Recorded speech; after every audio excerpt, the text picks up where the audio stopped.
La legge sui matrimoni omosessuali rischia di far divorziare i partiti che sostengono il premier Renzi.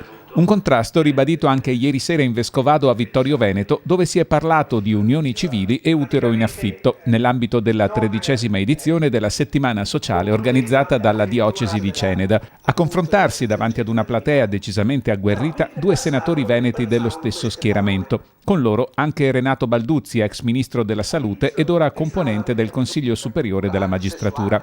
Il nuovo centrodestra, con il senatore Maurizio Sacconi, vuole spazzar via la nuova legge prima che crei un mito legato alle ideologie naziste e comuniste. Si immagina un uomo nuovo che viene prodotto più che procreato in modo indipendente dall'amore tra un uomo e una donna.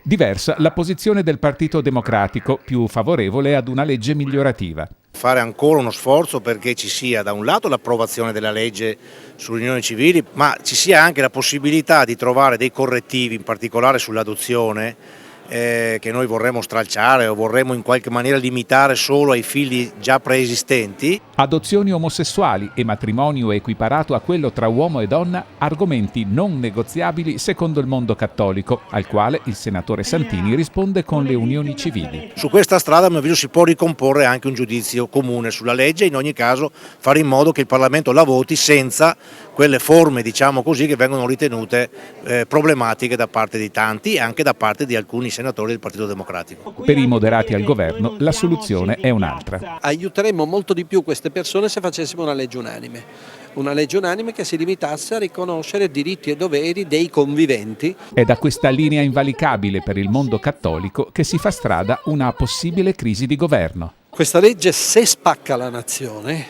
inevitabilmente è destinata anche a creare traumi nella maggioranza.